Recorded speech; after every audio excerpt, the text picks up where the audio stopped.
Não é novidade para ninguém, o brasileiro valoriza e busca o corpo perfeito. Mas o curioso é que essa procura fica ainda maior durante o período de fim de ano. De acordo com dados da Sociedade Brasileira de Cirurgia Plástica, as operações estéticas crescem em torno de 50% nos meses de férias.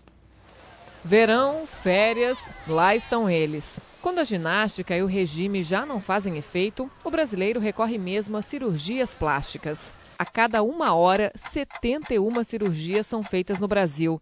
E quem pensa que somente as mulheres se rendem ao bisturi, está enganado. 18% das operações são feitas em homens. Quando o assunto é o turismo internacional da saúde, o Brasil também está na rota. Cada vez mais estrangeiros visitam clínicas e hospitais brasileiros para fazer cirurgias plásticas. E esse turismo tem explicação. Uma lipoescultura, por exemplo, custa em média no Brasil R$ 8.000. Já na Europa, o preço chega a R$ 20.000. Nos Estados Unidos é ainda maior. O valor chega a quase R$ 25.000. Preços que atraem turistas, brasileiros e fazem com que o país ocupe a 2ª posição no ranking mundial das operações plásticas. Bom, e aqui no nosso estúdio a gente recebe a psicóloga e terapeuta da família, Cristina Werner. Tudo Oi, bom? Cristina, muito bom dia. Tudo bem? Dia. Tudo bem? Tudo bom? Tá tudo bem? Com vontade, por favor, ali. Bom, e lá em São Paulo, Ana Paula Couto também tem um convidado, né, Ana? A gente recebe aqui, Raquel, André Colaneri, ele é cirurgião plástico especialista pela Sociedade Brasileira de Cirurgia Plástica. A gente começa aqui em São Paulo com o André. André, primeira pergunta, né, que é a deixa da nossa reportagem. Por que aumenta tanto a demanda de cirurgias plásticas nessa época do ano, nas férias? Por quê? As pessoas acham que conseguem se programar melhor para a recuperação da cirurgia, por aí? A cirurgia plástica estética, ela tem uma grande vantagem. Você não precisa fazer, você não está doente. Então não é que nem um apendicite que se não operar tem um problema sério de saúde, pode até morrer. Então você se programa, né? Então férias e feriados são sempre épocas muito procuradas, porque o paciente se programa a recuperação, a logística de quem pode ajudar, né? Então férias e feriados tem sempre pico de aumento de cirurgias plásticas.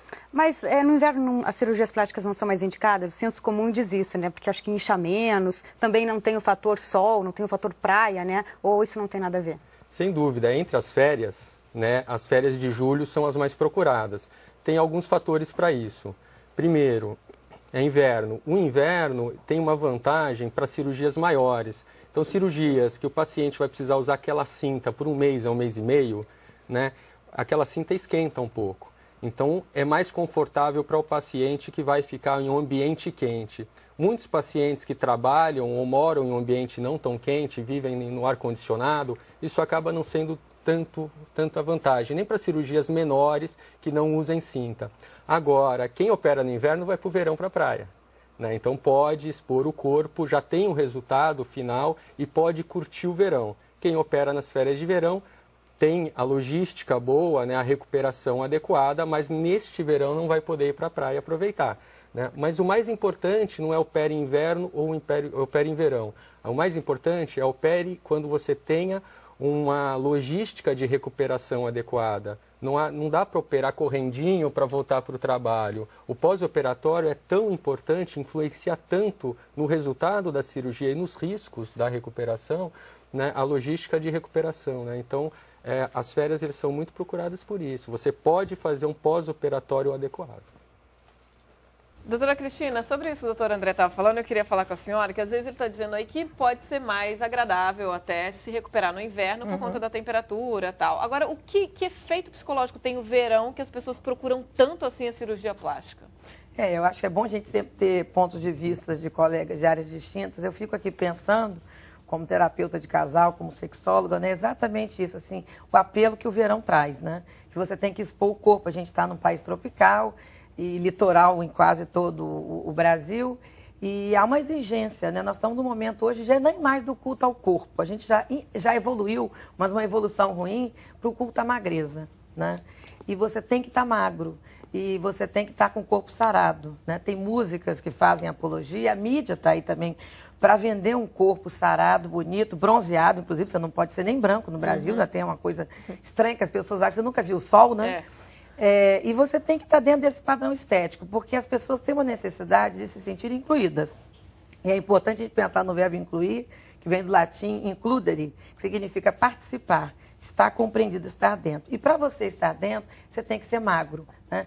Tanto assim que os dados da Sociedade Brasileira de Cirurgia Plástica está mostrando, né, que entre os adolescentes, por exemplo, a segunda cirurgia mais procurada é a de redução ou de aumento de mama, seguida da lipoaspiração, que são cirurgias eletivas para um adolescente que já está em um corpo em formação, e que são cirurgias que buscam estar dentro desse padrão mostrado pelas pessoas. Então, estar fora causa sofrimento. Né? E o verão, acho que é aquela ideia do ano novo, corpo novo, né? E as pessoas têm que ir para a praia com um corpo diferente, só que a idade, ela vai trazendo as suas belezas, vai trazendo as suas marcas no corpo, e fica muito esquisito você ter algumas partes do corpo, inclusive, que não sofrem cirurgias. As mãos, por exemplo, as pessoas fazem bem menos, com o corpo sarado. Fica um certo disformismo, né? Então, eu queria levar parte dessa discussão para São Paulo. Doutor André, 72% das cirurgias, elas são feitas entre pessoas de 19 a 50 anos. O senhor acha que existe essa banalização dos riscos da cirurgia plástica a partir que cada vez mais jovens, pessoas mais jovens, vão para a sala de operação? E qual é o papel do médico na orientação desses jovens? A cirurgia plástica, ela é dividida em termos de idade. Cada cirurgia tem a sua idade de maior procura, por exemplo. Daí fala de operar em criança, é adequado, não é adequado. Isso depende da cirurgia. Por exemplo, uma criança que tem orelha de abano e que sofre na escola com preconceito e ela já tem uma orelha desenvolvida com 5, 6 anos, para que deixar ela o resto da vida sofrendo esse preconceito e não cortando o cabelo, porque ela podendo operar, né? Então, a parte psicológica da cirurgia ela é muito, muito importante. Lógico, existe o culto ao corpo, existe. O Brasil é um país tropical que se expõe a toda hora. Obviamente é. Mas a cirurgia plástica, ela com o tempo, ela ganhou muita segurança, os procedimentos estão cada vez menos invasivos, né, e mais seguros. A gente tem que tomar cuidado como médico, o paciente que opera, tão importante quanto operar, é saber não operar. Tem pacientes com distúrbio de autoimagem que se veem de forma diferente ou que querem corrigir defeitos mínimos, quase imperceptíveis. Esses pacientes, logicamente, não devem ser operados, né? Deve se conversar, deve se expor. Mas existem outros pacientes que têm alguma coisa que realmente existe e que, para a maior parte das pessoas, ela não é vista, né? Principalmente família, né? Que tem aquela parte protecionista, e que isso causa um problema muito grande na vida toda da paciente. Por exemplo, tem pacientes que eu conheço, uma minha, que ela não vestiu saia até 60 anos, porque uma amiga com 13 anos, 14 anos falou que tinha perna fina. Tem meninas com orelha de abano que nunca cortaram o cabelo, não usam coque, não usam rabo de cavalo. Isso poda, né, a parte social dela. Meninos com ginecomastia não vão para a praia, não jogam bola, não tiram camisa, não vão para a piscina.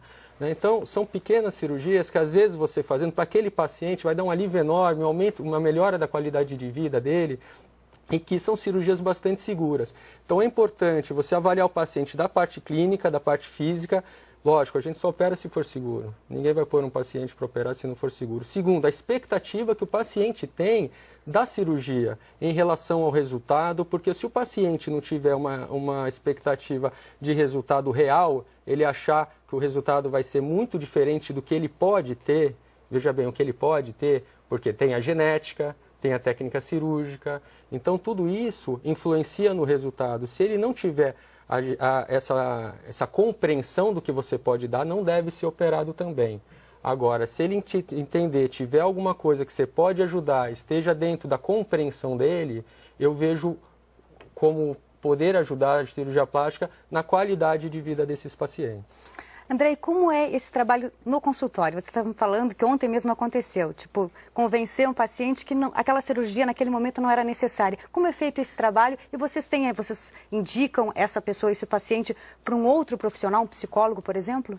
A consulta, ela precisa ser longa, né? Não dá para você tentar avaliar a parte psicológica do paciente em 10 minutos. Então, se conversa bastante. Eu geralmente deixo o paciente falar antes de eu falar. E nas perguntas mais importantes, qual é a sua expectativa em relação a essa cirurgia que você pode achar que isso pode te dar? Por aí você já começa a entender se é realista, se não é realista a intenção do paciente. E realmente ser bastante sincero e franco e transparente, se aquele resultado pode ajudar.